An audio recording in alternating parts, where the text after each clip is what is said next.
Hello, all you beautiful people out there. What is going on? This is your friend Britik coming at you fast with another installment in the Ultimate Beginner Guide for Paragon. And today we are going to be talking about lanes, lane manipulation, basically farming. What is farming and when do you farm? When do you push towers? And when do you rotate to take objectives and help others in team fights? So let's get right into the... Oh, I'm just kidding. So first off, let's talk about farming, let's talk about attacking, and the basics that come with that, just in case you've never ever played this game, which maybe some of you have not, really have not.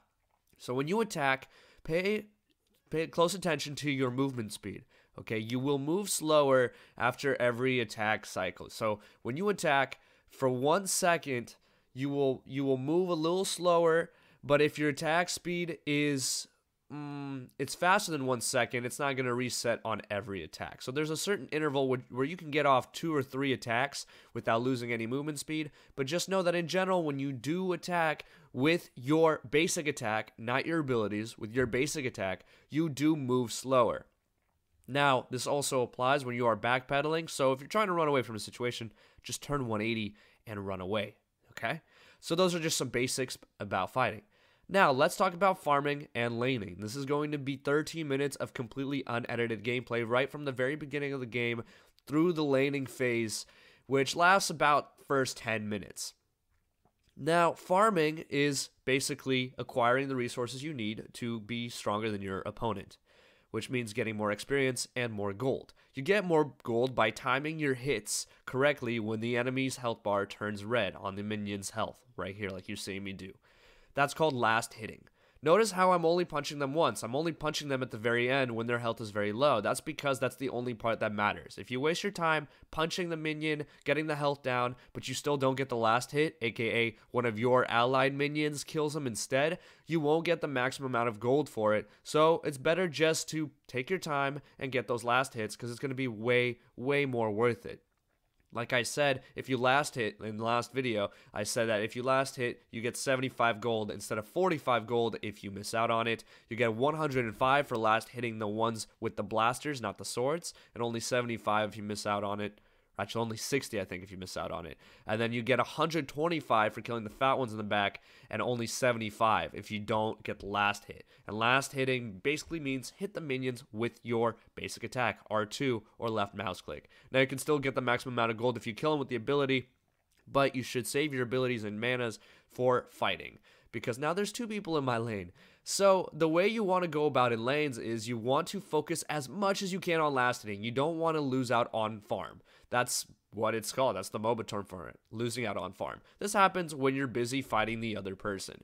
Now, good players will be able to time it right. They'll be able to confront the enemy player that's in their lane, tease them a little bit, damage them a little bit, while also not missing out on farm and successfully last hitting every minion. Now, I failed to last hit every single minion because some of them get under tower. It's hard to time the tower blast with last hitting, but the more you play, the better you'll get with it. And that's kind of how you want to go with the laning phase. You do want to deal some damage to your opponent, you want to poke them out a little bit, but you mainly want to focus on farm. When your teammates need help, though, don't be afraid to rotate. Don't be afraid to leave your lane. That's why you're looking up at the mini-map on your top right the entire time. 95% of the time your eyes are there. The only time they're in front of you, I like to say, is when you're going for that last hit, paying attention to the minion's health, or when you're actually fighting in a team fight. Other than that, if you're just chilling in lane, farming, make sure you're looking at the map at all times to see what's going on, to see your surroundings, and to know when you need to rotate and when you need to gank. So in the beginning, you kind of just want to focus on farming. You don't want to just non-stop keep throwing attacks on these minions because you don't want your wave to push up too fast, because then they're going to be too small by the time they reach the tower. You want to be really good with timing when it comes to MOBAs and Paragon specifically, so you want to just kind of chill, take your time, build up your gold, make sure you're taking advantage of your opponent, dealing some damage, and even if you don't end up killing your opponent in lane, if you can make them back, if you make their health or mana low enough to the point where they need to back and lose out on those last hits and lose out on those farm when you don't, then you're already at an advantage. Now, once you have taken out your opponent, or your opponent is gone from lane for a while or has rotated, that is when you want to push towers. Now you're noticing my speed of clearing the minion waves has increased because I killed Greystone right there, so I want to push this tower now. I'm going to get a little wave under the tower, and I'm going to go ahead and hit this tower and actually end up taking it. So pushing towers shouldn't be a 100 to 0 health bar thing. It never really is. You're never going to, quote unquote, one wave a tower unless you're very far into the game. And earlier on in the game, it's going to take just a consistent amount of effort. So just take your time, be patient, consistently get that farm, win that lane, and just keep pushing. But also keep in mind that rotating is important, and to keep in mind and looking at the map the whole time, seeing when your teammates need help. Now, once you've taken the tier 1 tower, your rotation game becomes so much stronger because now your minion waves are going to push up against their tower deeper, and you don't have to worry too much. Plus, you also don't want to be pushing the lane continuously like this because you don't want to be overextended. You don't want to be so far out in the lane that it becomes easier for the enemy to rotate in on you and gank you, aka flank you and attack you as a group. So that's why I didn't keep pushing. And that's another reason why you always need to look at the map to see when the enemies leave their lanes to kind of predict if they're going to come in your direction and try to gank you. So that is why you don't want to just keep nonstop farming. You want to rotate a lot. And now that I see on the mini-map that my lane, the right lane, is pushed up a lot. The blue dots signify my minions. The orange dots signify their minions. My minions are pushed up a lot. I have a lot of room to move around, and I have a good bit of time, so now I can rotate and help my allies in other lanes. Just because you pick a lane, that doesn't mean you have to stay there the entirety of the game. Yes, you are in charge of guarding the towers that are within that lane, but that doesn't mean you're not allowed to physically leave the lane. You are allowed to leave the lane and try failing at ganking sparrows all you want. But it's important to kill enemy heroes way more so than farm, because not only are you still getting golden experience for killing enemy heroes, you're opening up the map. Now you're setting up your team to be able to do objectives such as Fangtooth or taking towers. And that's basically when you want to farm, when you want to fight, and when you want to rotate, push lanes. Fighting is something you want to do when your lanes are all in a good spot. If you're gathering in one spot on the map for the team fight, you want to make sure that your other lanes are pretty clear, meaning that other heroes, other enemies aren't pushing against your towers. The minion waves aren't super big pushing against your minion wave. You want to give yourself enough space and time to be able to leave your lane and do objectives. And that's the whole point of farming effectively and winning that laning phase in the beginning, because the more effectively you farm, the stronger you're going to get quicker than your opponent, and the better cards you're going to have that will allow you to basically win that lane and then give you more chance and opportunity to fight and rotate in general. And now, by the time that the enemy has pushed up to my lane, I am back in it. I'm ready to fight him again. I do take a little detour, though, and I go for the regen buff because I want to get my health back. I want to be full health when fighting this. But you just want to prioritize that kind of rotation.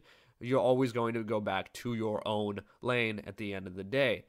Now, if there's somebody under your tower and they're attacking it, you want to focus either them or the minion depending on the circumstance. And there's a few minions under the tower radius. Killing all the minions will then make the tower automatically target the enemy hero, dealing a good amount of damage. This is especially good earlier on in the game. Later on in the game, though, towers don't do that much damage to the heroes, so it's better to target the heroes yourself with your abilities and your damage. Now, one very important thing that I probably should have mentioned way earlier is that when you attack an enemy hero, the enemy minions around that hero will target you, not your minions, and they will all target you at once, dealing a lot of damage. Same goes for them. So when you're fighting in lane, make sure you're fighting within a group of minions, or at least not in a group of theirs. Because if you do, you will start dying very quickly. You're going to be freaking out, and you're not going to understand why. Why are you dying? Why do you do this to me, Paragons?